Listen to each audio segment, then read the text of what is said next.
Hello বন্ধুরা, কেমন আছো সবাই? আশা করছি সকালে অনেক বেশি ভালো আছো। আর আমি রূপা আজকের ব্লগটি শুরু করছি তোমাদের সাথে সকাল 6টা থেকে। এখন দেখো সকালবেলা আর কতটা পরিমাণে চারিদিকে কুয়াশা, নিরিবিলি একটা পরিবেশ।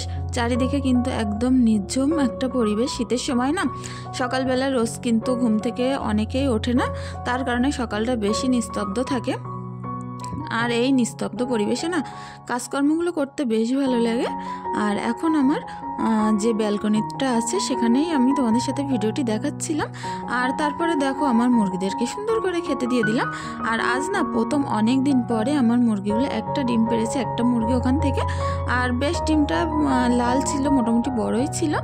আর লাল মুরগি না এরা কিন্তু লাল ডিমই পারে। যাই হোক, ওদেরকে আমি খেতে দিয়ে দিলাম। দিয়ে দেখছি আমি আর যে মুরগিগুলো আছে তারাও দেখছি ডাকছে করকর করে, তারাও কিন্তু 2-1 দিনের মধ্যেই মনে হচ্ছে ডিম পারবে। দেখো, আর আমি তো সকালবেলা দেখে অনেকটা বেশি খুশি হয়ে গেছিলাম। ডোব খুলতে এমন ডিম পেলে কিন্তু অনেকটা বেশি ভালো লাগে। এখন ডিমটা পুকুর থেকে সুন্দর করে ধুয়ে নেব।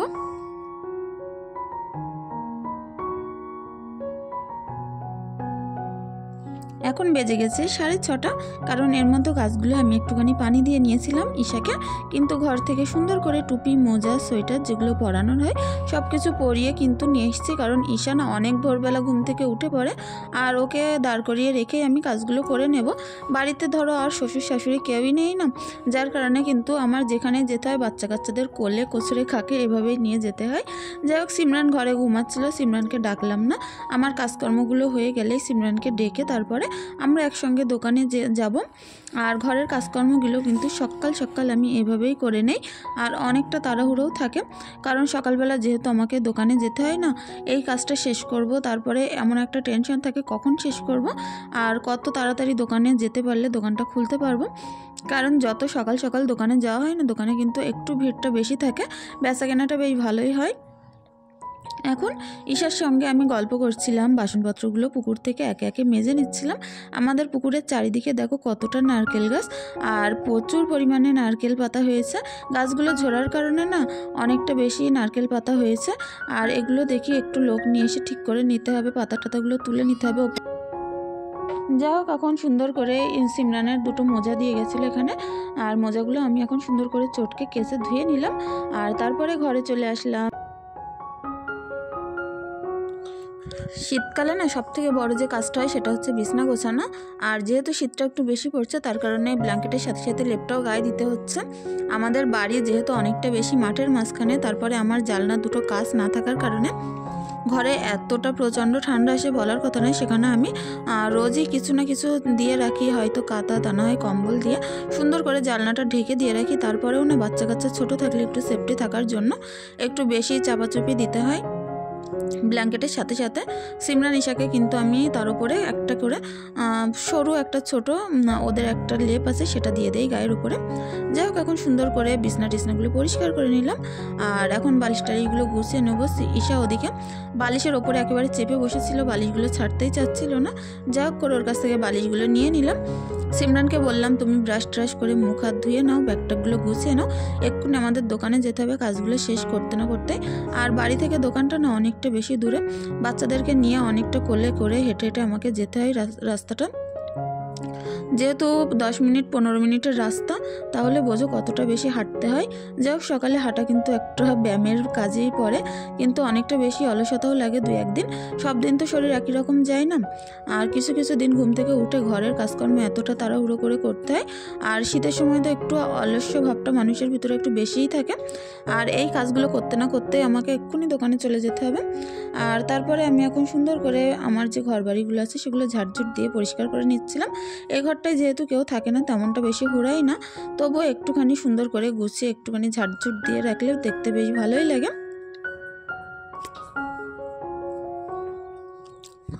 এখন দেখো এই ঘরটা আমি সুন্দর করে ঝাড়ঝুট দিয়ে পরিষ্কার করে নিলাম। একটা বোনও আমাকে কমেন্ট করেছে যে আমি মেশিনে সেলাই করি কিনা। হ্যাঁ বোনু, আমার মেশিন আমি সেলাই করি, কিন্তু বেশ কিছুদিন মেশিনটা খারাপ হয়ে যাওয়ার কারণে কিন্তু মেশিনটাই সেলাই করতে পারছি না। মাথাটা ওর থেকে খুলে রেখেছি, আমার বর যখন সময় পাবে ঠিক করে এনে দিলে তারপরে আবারও বিভিন্ন রকম কাজ আমি ওতে করতে পারবো। কারণ আমার কিছুটা কাঁথা পাতা আছে, আর আমি মেশিনে সেগুলো সেলাই করে ফেলবো।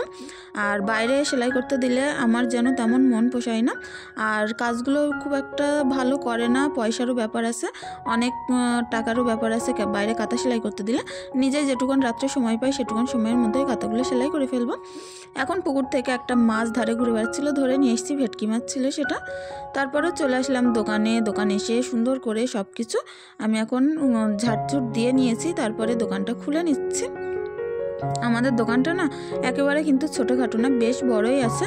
আর সারাদিন এতটা পরিমাণে খরিদ্দার হয়, এগুলো সামলাতে সামলাতে বেশ খানিকটা আমি ক্লান্ত হয়ে পড়ি। আর তার পিছনে তো ঈশা এতটা বেশি জ্বালাতন করে, সবসময় যেন মাথায় উঠে নাচে।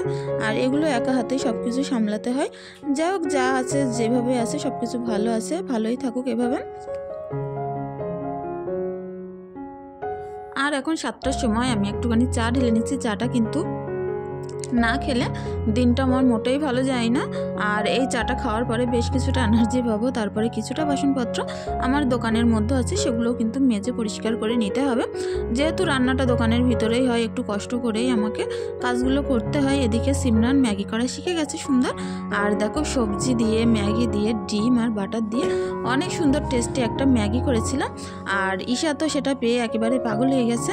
ঈশা না অনেক বেশি ম্যাগি পছন্দ করে, আমি ওকে খুব না দেওয়ারই চেষ্টা করি, কিন্তু একটা সময় আসে দিনের ভিতরে, তখন কিন্তু ওকে দিতেই হয়, তা নয় অনেকটা বেশি জ্বালাতন করে। যাই হোক, দেখো কেমন করে খাচ্ছিল, চারিদিকে হাতে মুখে লাগিয়ে শেষ করে ফেলছিল। তারপরেও ভাবলাম বাচ্চারা নিয়ে আমি তুলে দেওয়ার থেকে নিজে খাওয়াই, সেলফ ডিফারেন্স কিন্তু অনেকটা বেশি ভালো। নিজের কাজ নিজে করা, ওটাই আমি মনে করি বেশি ভালো। ওদিকে আমি ভাতটা বসিয়ে দিয়েছিলাম, ভাতটাও কিন্তু সুন্দর এখন হয়ে গেছে। ভাতটা একটুখানি টিপে দেখছিলাম, একটু শক্ত শক্ত আছে। আর ভাতটা আমি কিন্তু এখন উপর করে দেব।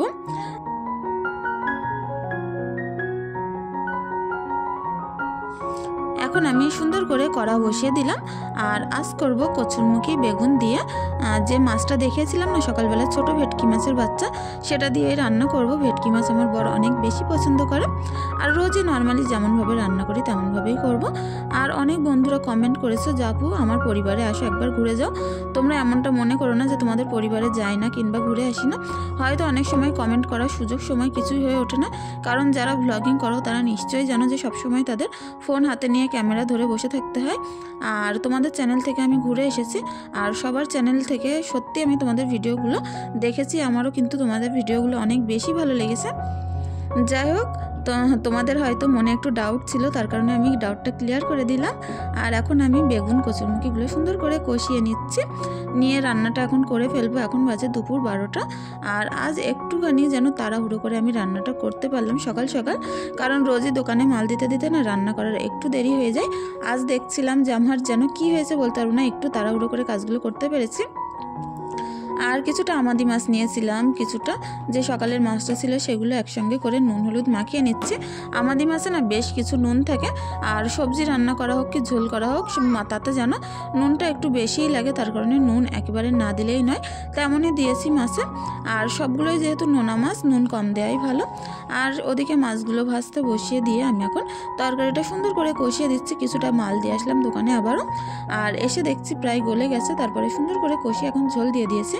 আর এই কচুরমুখী সবজিটা যে এতটা বেশি টেস্টি হয়েছিল বলার কথা নয়, লাস্টে একটু নুন কম লাগছিল, নুন দিয়েছিলাম, জিরে গুঁড়ো আর ধনিয়া গুঁড়ো, এগুলো দেওয়ার পরে ঝোলটা ফুটে উঠলে মাছগুলো কিন্তু আমি সুন্দর করে তুলে দিলাম। এখন মাছ ভাজা কড়াটা আবারও বসিয়ে দিলাম, দিয়ে আমাদি মাছগুলো একসঙ্গে তেলের মধ্যে ছেড়ে সুন্দর করে মচমচে করে ভাজা করে নিয়ে এর মধ্যে পেঁয়াজ, কাঁচা লঙ্কা, আদা রসুন বাটা এগুলো দিয়ে আরও সুন্দর করে মচমচে করে ভাজা করে নেব।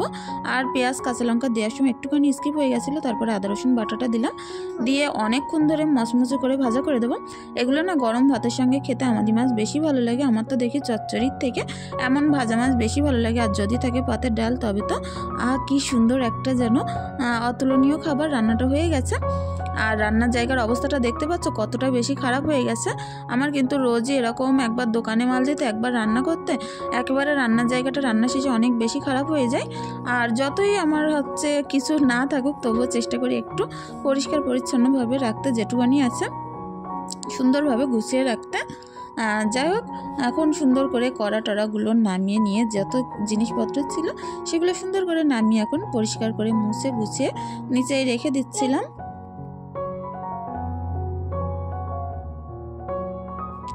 যেহেতু এক্ষুনি রান্না করে নামিয়েছি না, মশার সাথে সাথে দেখো কেমনটা বেশি ধোঁয়া হচ্ছিল, কারণ পুরো একেবারে গরম ছিল এগুলো সব কিছু স্টিলগুলো, সেগুলো মশার সাথে সাথে ভাব বেরোচ্ছিলো, পানিগুলো ধোঁয়া উঠে যাচ্ছিলো। এখন সুন্দর করে গ্যাসটা এগুলো মশা হয়ে গেছে। আর তারপরে দুধটাও আছে, দুধটা একটুখানি বাদে জাল করে নেব। যেহেতু দুধের হাঁড়িতে এখনও কিছুটা দুধ আছে, সেগুলো অন্য একটা পাত্রের মধ্যে ঢেলে নেব। তারপরে হাঁড়িটা মেজেই দুধগুলো ঢেলে দেবো। এক পাত্রে দুধ থাকতে আবার যদি ঢালা হয় দুধগুলো কেটে যাওয়ার ভয় আছে, সেই কারণেই করব। এখন সন্ধ্যেবেলা চলে আসলাম।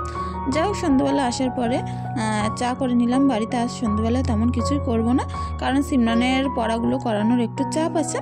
আর সুন্দর করে আমি এখন চাটাগুলো ঢেলে নিচ্ছি। আর এর ভিতরে কিন্তু আমি একটু লবঙ্গ দিয়ে নিয়েছিলাম, কারণ সবারই বেশি শীতের সময় সর্দি কাশির একটু সমস্যা থাকে, তার কারণে সুন্দর করে চায়ের মধ্যে লবঙ্গ দিয়ে এখন আমি চাগুলো দিয়ে দিচ্ছিলাম কাপের মধ্যে। আর অনেকটা বেশি সুন্দর লাগছিল। আর যাই হোক, এখন আমরা সবাই মিলে একসঙ্গে একটুখানি বসে খেয়ে নেব, তারপরে সিমরানকেও পড়াতে হবে।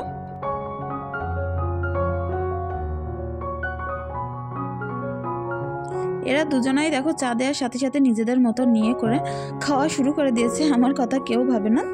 যা হোক, খাটের ওপরটা অনেক বেশি নোংরা ছিল, সেগুলো তুলে নিচ্ছিলাম।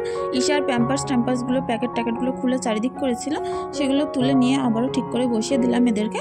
দিয়ে এখন বিস্কুট দিয়ে দিচ্ছিলাম। ঈশা কোনো বিস্কুটই নেবে না, শুধু একটুখানি চা নিয়েছে। ও কিন্তু এমনই একটুখানি 1-2 চুমুক দিয়েই ফেলে দেবে, কিন্তু ওকে দিতেই হবে, এরকমই একটা ব্যাপার। যাই হোক, ওদেরকে দেওয়ার পরে নিজে একটুখানি খেয়ে নেব। আর বন্ধুরা, আজকের ভিডিওটি তোমরা যে যেখান থেকে দেখছো, তোমাদের কাছে একটি অনুরোধ রইল, প্লিজ চ্যানেলটি সাবস্ক্রাইব করে পাশে থেকো। আর যদি বেশি কিছু ভালো লেগে থাকে অবশ্যই একটি লাইক একটি কমেন্ট করে দিয়ে যাও। তোমাদের এই একটি লাইক একটি কমেন্টের আশায় আমরা এই ভিডিওগুলো সত্যি অনেক কষ্ট করে তৈরি করে থাকি। সারাদিন যারা ব্লগিং চ্যানেল আছে তারা নিশ্চয়ই জানে, সারাদিন সংসারের এই কাজকর্মর ফাঁকে একটু সময় বের করে তোমাদেরকে দেখানো এটা কতটা বড় দায়িত্ব এবং কতটা বড় কষ্টের হয়ে পড়ে আমরা নিজেরা হয়তো জানি। যাই হোক, সকাল থেকে সন্ধ্যা পর্যন্ত চেষ্টা করলাম তোমাদের সাথে পুরো মর্নিং টু ইভিনিং সব কাজকর্মগুলো শেয়ার করার জন্য। যদি ভালো লেগে থাকে অবশ্যই একটি লাইক একটি কমেন্ট করে দিয়ে যাও। আর যদি কিছু খারাপ লেগে থাকে অবশ্যই ক্ষমা দৃষ্টিতে দেখার অনুরোধ রইল। আর আজকের ভিডিওটি আর বেশি দূর বাড়াবো না। সিমরানের পড়ার সময় না ঈশা এমনটাই বেশি জ্বালাতন করে। আর দেখো, কাদের ওপর উঠে বসে আছে, একেবারে নামবেই না। খুব কষ্ট করে সিমরানের পড়াটা আমাকে করাতে হয় কমপ্লিট। আর এভাবেই কিন্তু এরকমইও সারাদিনই জ্বালাতন করতে থাকে, সবসময় মাথায় উঠে নাচতে থাকে, তার মধ্যেই কাজগুলো করে থাকে। আর যাই হোক, তোমরা সকলে অনেক ভালো থেকো, সুস্থ থেকো। সকলকে অনেক বেশি ধন্যবাদ। আজকের ভিডিওটি এখানেই শেষ করব।